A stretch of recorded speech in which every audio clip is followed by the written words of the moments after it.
আসসালামু আলাইকুম রহমতুল্লাহি ওবরাকাতুহু। এবার সত্যি ক্ষমতা হারাতে যাচ্ছে আওয়ামী লীগ।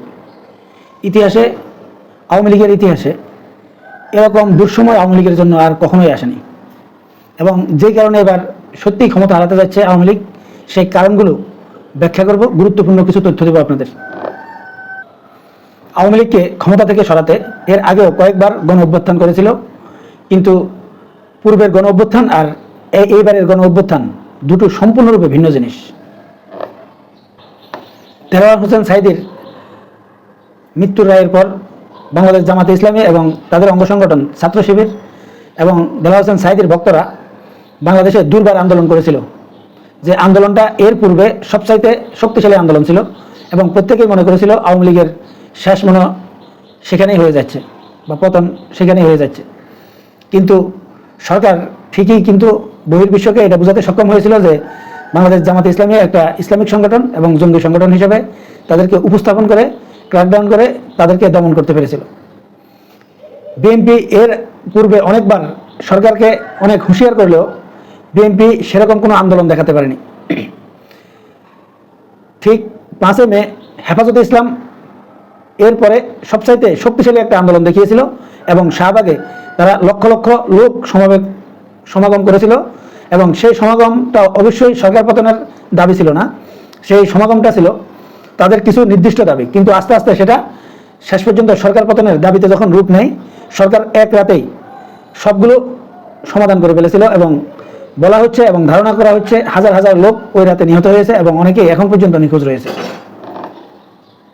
সব কিছু করার পরেও আসলে তখন আওয়ামী লীগ বহির্বিশ্ব থেকে সেরকম কোনো চাপ অনুভব করেনি, কারণ দুইবারই অভ্যুত্থানটা ছিল আসলে আলেমদের বা দাড়ি টুপিওয়ালাদের আন্দোলন ছিল। কিন্তু এবারের আন্দোলনটা সম্পূর্ণরূপে ভিন্ন।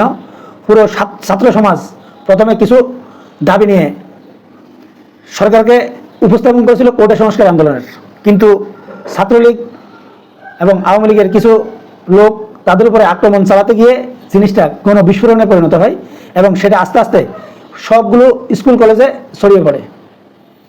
শেষ পর্যন্ত সেটাকে এমনভাবে রূপরেখা দেওয়া হয়েছে যে বর্তমানে এই ছাত্ররা সম্পূর্ণরূপে এক দফা দাবিতেই নেমে পড়ে, এবং তারা এখন সরকার পতন চায়, এবং ওপেনলি সরকার পতনের ডিক্লার দিয়ে আজকে তারা ঢাকার উদ্দেশ্যে লং মার্চ এবং জনসমাবেশ করার প্রতিশ্রুতি দেয় এবং সেই ঘোষণাই দেয়।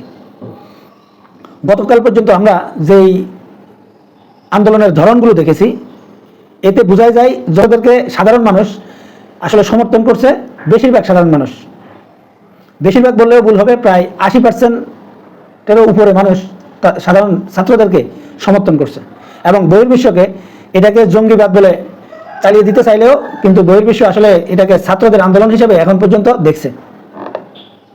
পূর্বে আওয়ামী লীগ এতটা চাপ, বিদেশি চাপ অনুভব করেনি। খোদ গতকাল ইন্ডিয়া টুডের পত্রিকায় সরাসরি রিপোর্ট করেছে যে শেখ হাসিনা সরকারের পতন হচ্ছে, মানে পুরো বিশ্বের কাছে এই ছাত্র সমাজ আসলে সিম্পিতি পাচ্ছে এবং বহির্বিশ্ব থেকেও তারা সমর্থন পাচ্ছে। এমনকি বাংলাদেশের অনেক জায়গায় পুলিশকেও নীরবতা পালন করতে দেখা গেছে, এবং সেনাবাহিনী ঘোষণা দিয়েছে তারা ছাত্র সমাজদের পাশে থাকবে।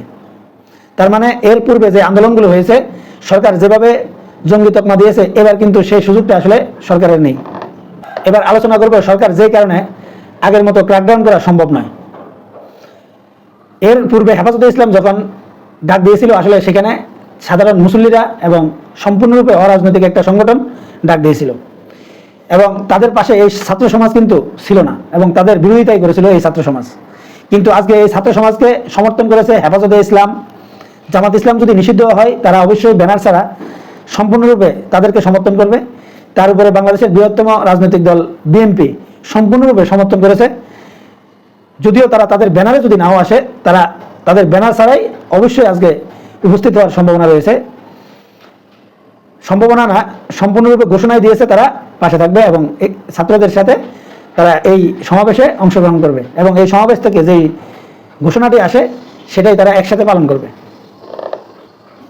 এর পূর্বে পুলিশের নিরাপত্তা কখনোই দেখা যায়নি, কিন্তু এই আন্দোলনে পুলিশের নিরাপত্তা এবং ছাত্রলীগ আওয়ামী লীগ যেভাবে দৌড়ানি খেয়েছে এবং তাদের উপরে তারা যেভাবে ব্যর্থ হচ্ছে আন্দোলন ঠেকাতে, এতে বোঝা যায় যে আওয়ামী লীগের পাশে বর্তমানে কোনো দলই নেই।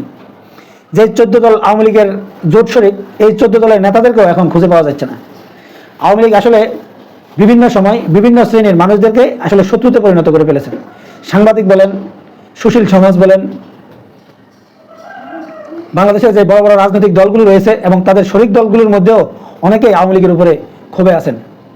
এমতো অবস্থায় সত্যি কি আওয়ামী লীগ পতন হতে যাচ্ছে, নাকি পূর্বের মতো কোনো ক্র্যাকডাউন চালিয়ে আবারও টিকে যেতে পারে বলে আপনারা মনে করেন? কমেন্টসে জানাবেন। এখনকার মতো এখানেই শেষ করছি। পরবর্তী ঘটনাগুলো নিয়ে অবশ্যই আপনাদের সামনে উপস্থিত হব ইনশাআল্লাহ। জাযাকাল্লাহ।